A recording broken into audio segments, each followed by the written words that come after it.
मैंने बहुत पहले लिखी थी, लेकिन यहाँ पर आप लोगों में से कौन कौन यूपी, बिहार, बॉर्डर, पूर्वांचल, वहाँ से कौन कौन है यहाँ पे आप लोगों में से हैं? तो मतलब लोग समझ में आ जाएगा। अगर किसी को कोई शब्द समझ में ना आए ना तो बिंदास कहानी के बीच में ना पूछ सकते हैं, हालांकि उनका कोई मतलब होता नहीं है, क्योंकि वहाँ पर जो शब्द होते हैं ना वो शब्दों की इमोशन होती है, उनके कोई मतलब नहीं होता। जैसे अगर मैं कह दूंगा भौकाल, चौचक, तो आप समझ तो जाएंगे ना कि मतलब क्या है, पर कुछ है नहीं इसका मतलब वैसे।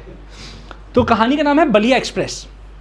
अजी तो बलिया एक्सप्रेस प्लेटफॉर्म नंबर 2 से बस निकलने ही वाली थी कि हमने हाजिरी दे दी। हम से हमारा मतलब मैं से है, नहीं मतलब दो चार लोग नहीं है, हम अकेले हैं। अब पुरानी आदत है तो माफ करिएगा। आज ना सब कुछ खराब हो रहा था। पहले तो बड़े भैया से झड़प हो गई, फिर मम्मी ने बैग में इतना सामान भर दिया कि बैग किचन में टूट गई। फिर जब बाहर निकले ना तो गौ माता के गोबर पे पैर पड़ गया। आपको लग रहा है कि इतना ही नहीं, सुनिए हम आपको आगे बताते हैं क्या हुआ। जब टेम्पू में बैठे ना हम तो अपना बटुआ भी छोड़ आए। मूर्ख नहीं, महामूर्ख है हम।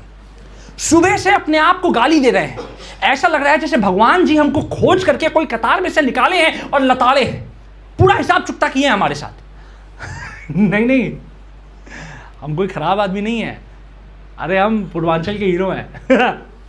लौंडा लोगों में हमारा नाम एकदम चर्चित है, भौकाल मचा रहता है। इतना सारा हमारा दोस्त लोग है कि बेस्ट फ्रेंड कौन है हमको समझ में नहीं आता है। यारों के यार हैं हम। गांव का ऐसा कोई घर नहीं है जिसका रोटी नहीं खाए हैं। रोज सवेरे उठते हैं, गोबर उठाते हैं, गंगा जी में जाकर के नहाते हैं, फिर पूजा पाठ करके बाजार जाते हैं। जिसको जो मंगाना होता है हमको कागज पर लिख करके दे देता है, हम ले आते हैं। सुई से लेकर के हवाई जहाज तक सब कुछ करते हैं हम, एकदम सर्वगुण संपन्न। पर क्या है ना कि जो लोग अपने मुंह में मिट्टू बनते हैं, हमको उन लोगों से बहुत दिक्कत है। नहीं, हम ठीक है यार, हम चौचक आदमी हैं।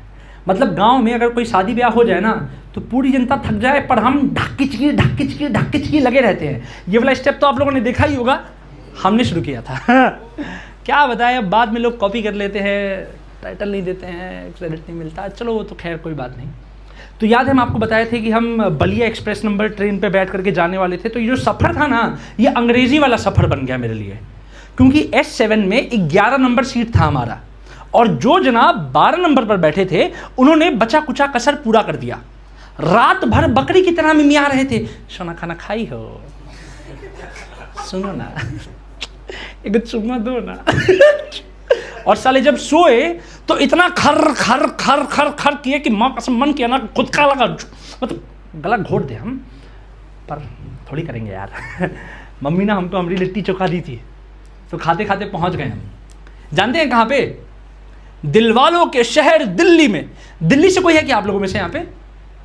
1 2 3 और नहीं है ना बाकी लोग? अच्छा है। कैसे रहते हैं जी आप लोग दिल्ली में? अच्छा नहीं रहते, निकल के आ गए आप लोग इसके लिए। ठीक, हम भी समझे, क्योंकि जब हम उतरे ना तो हमारा भी मन किया कि वापसी का ट्रेन पकड़े और चल दे अपने गांव।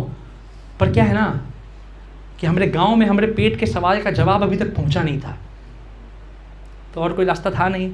टेम्पो में अपना बटुआ मतलब छोड़ाए थे, मूर्ख आदमी, बेवकूफ़ एकदम, तो पैदल ही चल दिए जहाँ जाना था।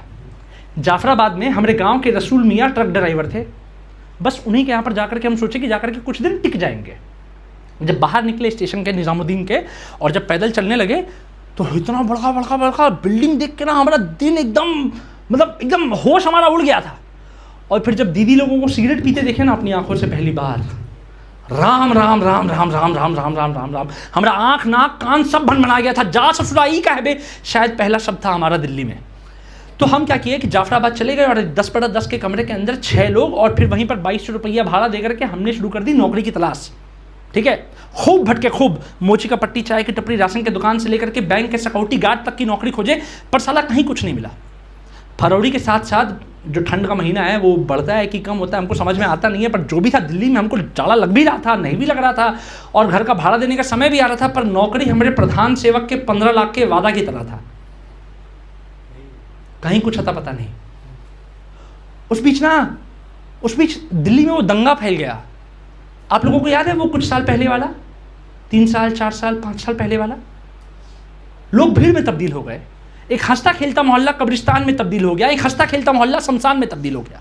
लोग अपने कब्रिस्तान से निकल करके दूसरे के शमशान में जाने लगे, अपने शमशान से निकल करके दूसरे के कब्रिस्तान में जाने लगे। जिसको जो दिखा, जहां दिखा, जैसे दिखा वैसे ही काट दिया गया। हमारे साथ के रसूल मियाँ जो थे वो चुपचाप अपना बैग वैग बांधे और पट करके भाग गए। और वहीं पर रहने वाले हमारे साथ के झा जी भी थे जिन्होंने अपना गोपालगंज का टिकट करा लिया, पर हम नहीं गए। पता नहीं क्यों नहीं गए। अच्छा, किस मुंह से गांव वापस जाते बताइए ना, बिना किसी नौकरी के? लड़का लोग क्या बोलता है, पूर्वांचल के हीरो हो, बड़का भौकाली बनते हो, बिना नौकरी के आ गए ना, हो गई फुट्टूस, हो जाती ना बेइज्जती हमारी। अब पूर्वांचल का लड़का अपना इज्जत से बहुत प्यार करता है, तो क्या करते, कोई रास्ता था नहीं हमारे पास, लग गए पूजा पाठ करने। रोज सवेरे, सुबह, शाम, दोपहर, रात खाली पूजा करते रहते थे। सोचते थे कोई ना कोई तो सुन लेगा, कोई ना कोई तो देख लेगा। दिन भर गिड़गिड़ाते रहते, दिन भर बैठ करके अगरबत्ती जलाते रहते कि भैया सुन लो सुन लो सुन लो। और वैसा ही हुआ, सुन लिए।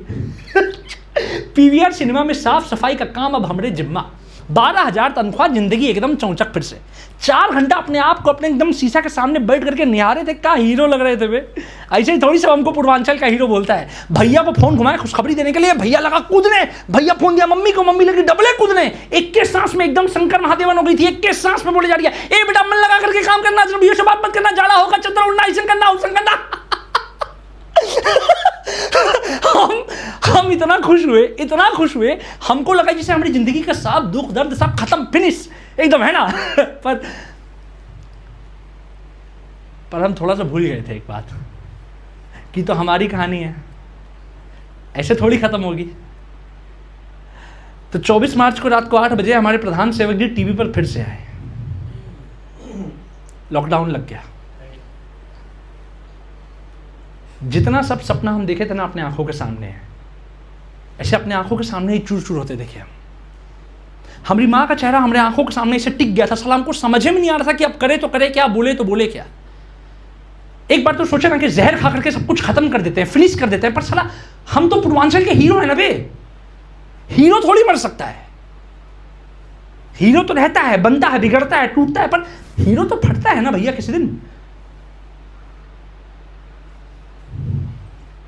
पर कोई रास्ता नहीं था, बस गाड़ी, ट्रेन, रिक्शा सब बंद। एक बात हमको आज तक समझ में नहीं आया, जब सब कुछ बंद हो सकता है, जब सब कुछ खत्म हो सकता है, तो ये पेट का भूख वो काहे नहीं खत्म होता है भाई। क्या करते, जैसे याद है दिल्ली जब आए थे नए नए, जब बटुआ छोड़ आए थे टेम्पू में, तो क्या किए थे, हम पैदल चले थे ना निजामुद्दीन से जाफराबाद तक। इस बार फिर से वही किए, इस बार जाफराबाद से बलिया तक पैदल गए। जब हम जा रहे थे तो हमारे साथ साथ पुलिस चल रही थी, पुलिस के साथ साथ लाठी चल रही थी, लाठी जो हम पर बरस रही थी। साला हमें को कीटाणु समझ करके दवाई छिड़क दिया यार, मुंह का जाप लग गया था हमारे मुंह पे। खाने को पैसा नहीं, चलने को पैसा नहीं, करने को कुछ है नहीं।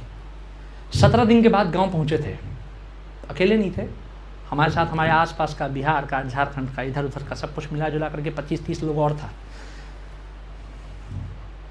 गाँव पहुंचे तो लड़का लोग हमसे पूछा, कहाँ पढ़े थे, हीरो बनते थे, कहाँ हुआ तुम्हारा है, कहाँ लेके आए हो दिल्ली से। तो हम बोले गोड़ का छाला लोगे।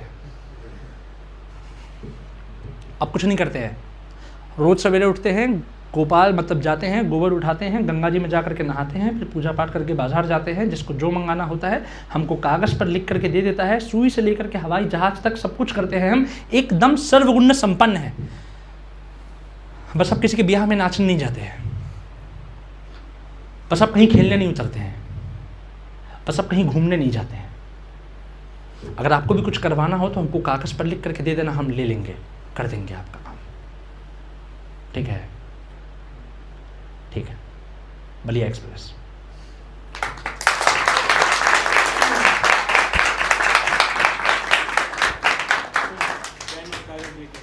बहुत अच्छा। बलिया एक्सप्रेस आज भी चल रही है, पटरी पर झपाक झपाक झपाक झपाक पहुंच रही है अपनी जगह पर। अमित ने कहानी सुनाई, कहानी के साथ साथ उसने चीज़ों को ऐसा बिखेरा कि हम सब भी शायद बलिया एक्सप्रेस में कुछ देर के लिए चढ़ गए थे। तो अच्छी बात है, कहानी सुनाने का फन अमित को आता है, और अमित ने कुछ देर के लिए ही सही उस पल को जिया और हम सबको वहाँ तक पहुँचाया। अमित के साथ साथ और भी जो लोग हैं, हम सब बहुत सारे नए